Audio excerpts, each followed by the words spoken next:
Bien, nosotros quizás cuando pensamos eh, en la banda oriental y especialmente en lo que es la colonización de este periodo, o mejor dicho, la colonización de este territorio, el cual es de forma tardía, y eso se debe principalmente porque, bueno, los historiadores consideran que, a diferencia de lo que era Perú o México, la banda oriental es tierra de ningún provecho.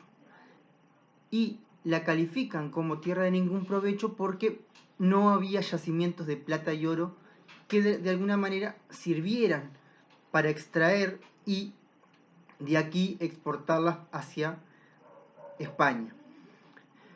Y bueno, y al ser tierra de ningún provecho, el proceso colonizador es de forma tardía y recién los españoles comienzan a ver estas tierras luego de que Portugal lo primero que hace es colonizar la colonia del Sacramento. Bien, ahora, la idea, bueno, teniendo en cuenta de lo que es la larga duración o estas largas duraciones, nosotros tenemos tres características de lo que es la larga duración, y le llamamos el tiempo de las largas duraciones porque se mantienen en el tiempo, es decir, que a pesar del paso del tiempo, estas no se transforman, no van cambiando.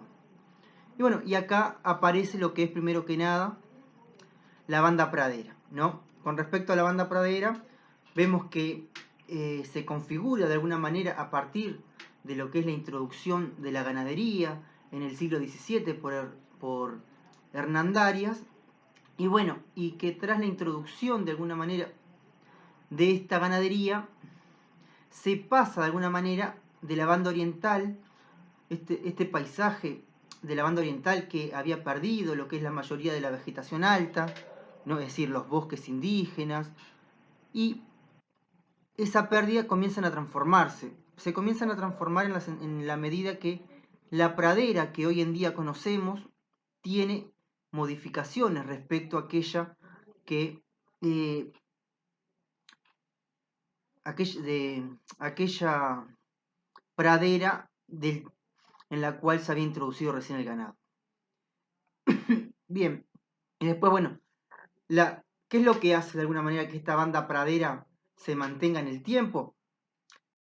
Acá vemos, acá vemos de alguna manera que la banda pradera hay una propicia hacia las condiciones del clima y el terreno, que esto favorece de alguna manera la multiplicación de alguna manera de lo que es el ganado cimarrón y a su vez permite de alguna manera la libre circulación de este ganado.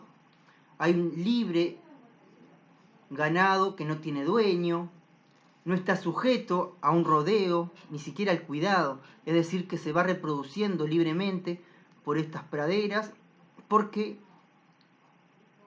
no hay una delimitación de los campos, no hay un ganado que está marcado en definitiva, ¿no? Y eso genera de alguna manera que su carne no era muy apetitosa, es decir, no generaba ganas de comer esa carne de vacuna cimarrona, porque en definitiva era de alguna manera más magra de la que conocemos hoy en día. Y bueno, y esto es lo que da de alguna manera al nacimiento de lo que es las minas de carne y cuero. Minas de carne y cuero que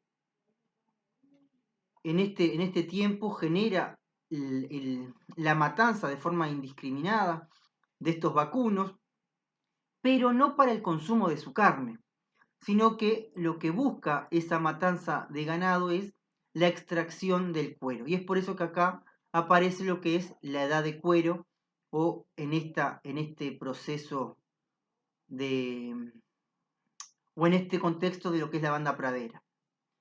Bien, después, bueno, otra de las características que nosotros podemos ver también en lo que es este contexto de la larga duración es la frontera.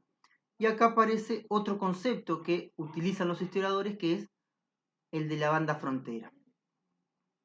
Esta frontera, como larga duración, ¿no? surge en lo que es el siglo XVII, más que nada, y se va desarrollando a lo largo del siglo XVIII. Y bueno, y acá hay que tener presente de alguna manera que la banda oriental era la frontera, ¿no? Una frontera entre dos imperios. Por eso se le llama banda frontera, ¿no? Tenemos la frontera entre lo que es el imperio de España, hacia el oriente, hacia el occidente de lo que es el río Uruguay, y tenemos la frontera con el imperio del Brasil, ¿no? Es decir, con el imperio Portugal, porque tampoco podemos hablar del Brasil como lo conocemos hoy en día, menos en el siglo XVII. Y bueno, esta frontera entre estos dos imperios, de alguna manera, fue un territorio disputado entre estas dos coronas, porque querían dominar estas tierras, y se debe a las características de la banda oriental. A pesar de que la banda oriental no tenía yacimientos de oro ni plata como para decir de alguna manera, yo quiero este territorio porque me va a dar algún rédito económico, ¿no? Extraigo metales preciosos, no, esas cosas no se dan en este momento. Pero tiene algo esta banda que en definitiva va a ser lo que generará más adelante determinadas disputas entre estos imperios. Y bueno, y la disputa en definitiva que se genera entre lo que es el imperio de España y el imperio de Portugal, de alguna manera se materializa con lo que es la fundación de plazas fuertes. La primera plaza fuerte o la primera ciudad que se funda en estos territorios es la Colonia del Sacramento en 1680 por parte de Portugal, ¿no? Y luego de que Portugal se instale en las costas de Colonia y en esta ciudad de Colonia del Sacramento, España comienza a ver con otros ojos lo que es de alguna manera el territorio de la banda oriental, un territorio que había sido abandonado de alguna manera por estos españoles, pero como ahora Portugal estaba mostrando interés por lo que es en definitiva el territorio, España funda en 1724 lo que es la ciudad de Montevideo, la plaza fuerte en Montevideo, ¿no? Y bueno, y de alguna manera con estas ciudades que se comenzaron a fundar en este contexto, lo que muestra en definitiva que es, bueno, mostramos que hay un fuerte interés de estos dos reinos porque, bueno, por buscar mantener o por buscar el dominio en la región del Río de la Plata. ¿Por qué? Porque sabían que en definitiva el territorio, si bien no tenía lo que es yacimientos de oro y plata, sí tiene algo muy importante, que es una salida al mar de forma directa, ¿no? Y eso se va a dar más adelante con lo que es la Fundación de Montevideo y el puerto de Montevideo, que sirve de alguna manera, bueno, para intercambiar productos comerciales. Pero también ese puerto de Montevideo traerá de alguna manera que una disputa con el puerto de Buenos Aires. Y ahí aparece lo que es esta lucha de puertos, pero ahora cuando hablemos de lo que es la banda puerto, capaz no, me centraré un poquito más. Ahora, dentro de lo que es el contexto de esta larga duración, ¿no? Bueno, vemos que la frontera no ha cambiado y eso queda demostrado tras lo que es la independencia. Tras la independencia del Estado, esta larga duración se mantiene de alguna manera y se manifiesta en la intervención de lo que es los países vecinos, ¿no? En lo que son los asuntos internacionales y de alguna manera en la vinculación del Estado uruguayo en los conflictos internos con sus vecinos. Es decir, a pesar de que nosotros habíamos generado la construcción de un Estado uruguayo, esta independencia es de forma ficticia. para decirlo de alguna manera. ¿Por qué? Porque la propia independencia, de alguna manera, promueve lo que es la intervención del Imperio del Brasil y de Buenos Aires. Sí, bueno. Ahora, ¿qué significa de alguna manera esta banda pradera para el medio rural? Bueno, para el medio rural, en definitiva, y los habitantes de la frontera, esta banda frontera no tenía límites, ¿no? Nunca podría tener límites la frontera de la banda oriental. Por lo cual había una libre circulación entre lo que es el territorio de la banda oriental y el territorio que estaba dominado por el Portugal. Y por el contrario, no fue por el contrario, de alguna manera, que a pesar de que existe una frontera delimitada, hay una zona, ¿no?, de relación, una zona de relación continua, y relación continua que hoy en día continúa. Por eso también la larga duración se mantiene en ese sentido, ¿no? Hoy en día, si nosotros vamos a los países del norte y a los del este, vemos que la frontera, si bien existe una frontera delimitada, la relación entre ambos estados se da de forma estrecha. ¿Por qué?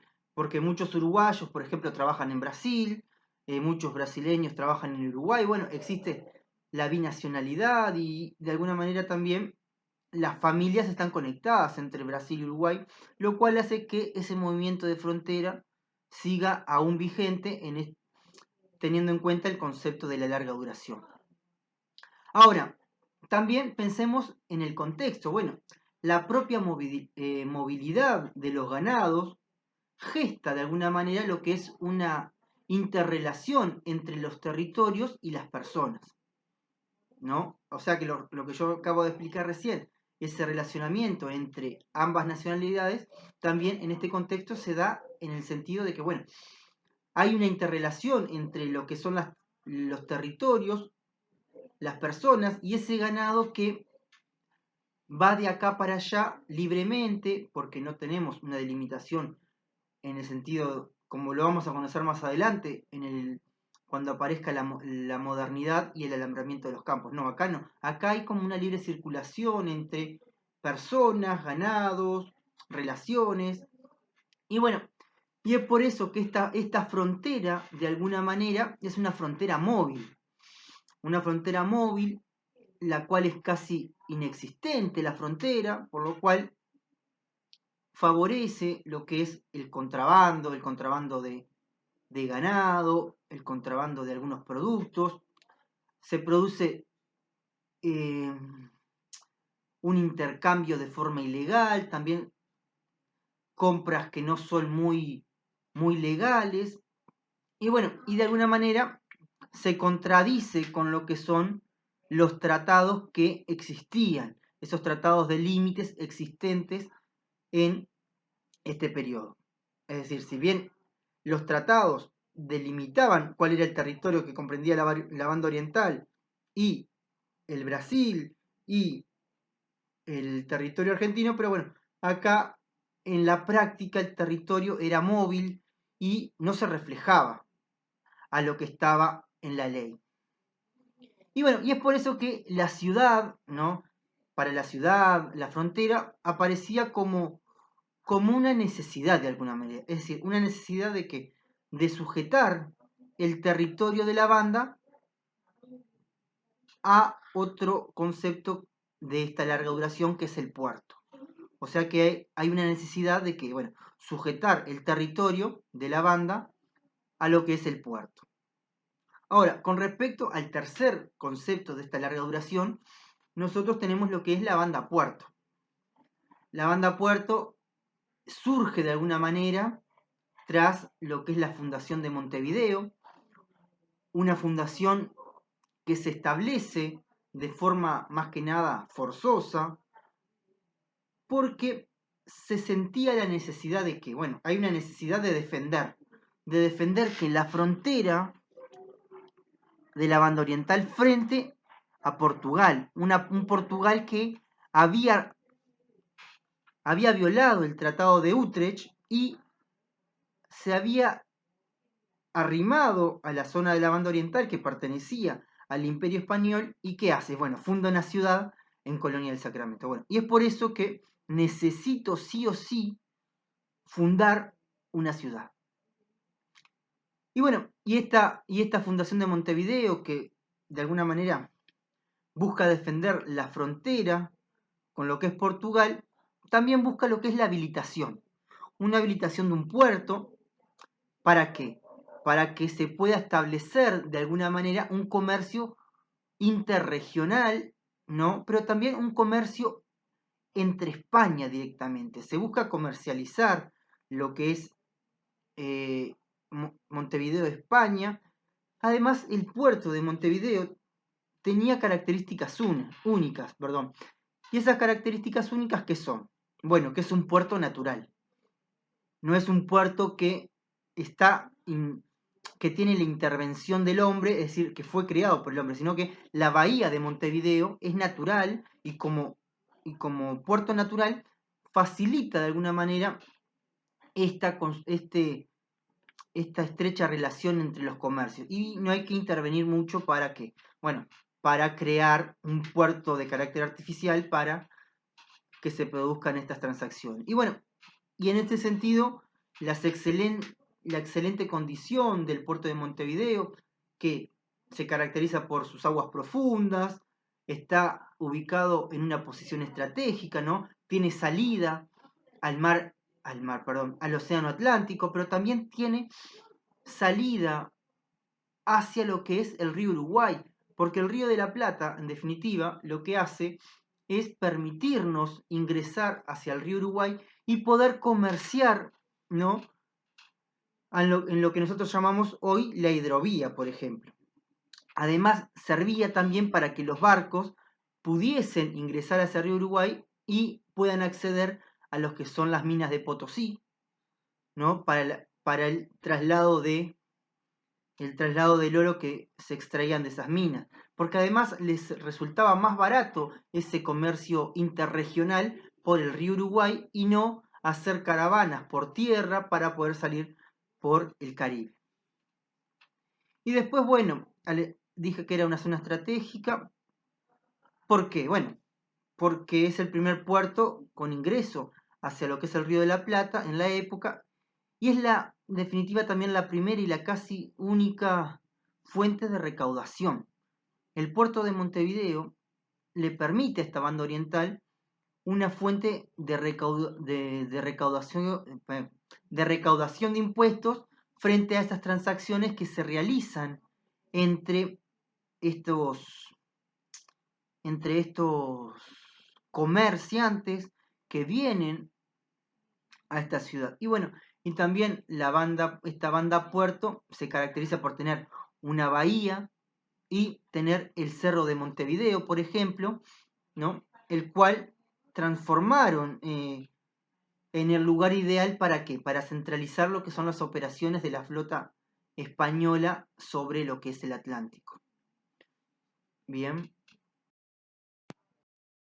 Bien, y quizás lo último para hablar sobre lo que es el puerto en este contexto o en esta concepción de lo que es la larga duración, es importante, ¿no? Y especialmente tomando lo que dice el historiador Arturo Bentancor, ¿no? En su texto que es El puerto de Montevideo. Es importante destacar que casi todo lo referente al puerto de Montevideo ha sido de alguna manera históricamente ideologizado, ¿no? Y se ha teñido de alguna manera por esa concepción entre la rivalidad con Buenos Aires, es decir, que hubo lucha de puertos. Esta visión de Arturo Bentancur nos dice, bueno, que la cuestión de alguna manera ha generado defensores y detractores, no solo a nivel de sus contemporáneos, sino que también hay una perspectiva más abierta en la historiografía con respecto a lo que es la lucha de puertos. Y acá se plantea que se hace una consideración de alguna manera y se han mezclado problemas impositivos, y también de alguna manera un maniqueísmo de diversa índole para referir lo que es el puerto de Montevideo. Quizás esta conocida idea de lo que es la lucha de puertos, el tema ha dominado y ha condicionado de alguna manera los planteamientos de las relaciones entre ambas ciudades, pero también existen distintas razones, ¿no?, que desataron una puja por la condición portuaria en este Buenos Aires y Montevideo, en el sentido de que los puertos son el centro económico y político de la región.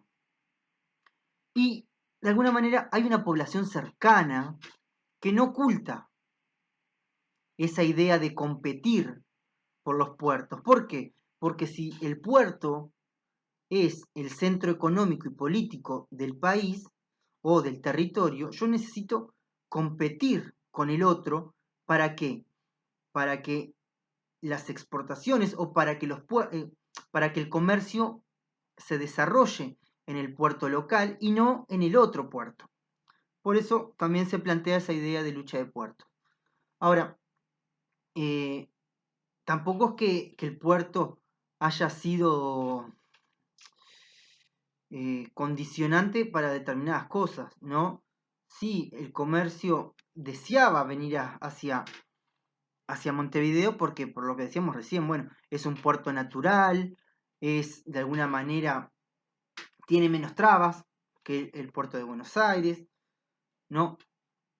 Las características de las aguas profundas permiten que los barcos puedan circular mejor y no se atraquen de otra manera o que queden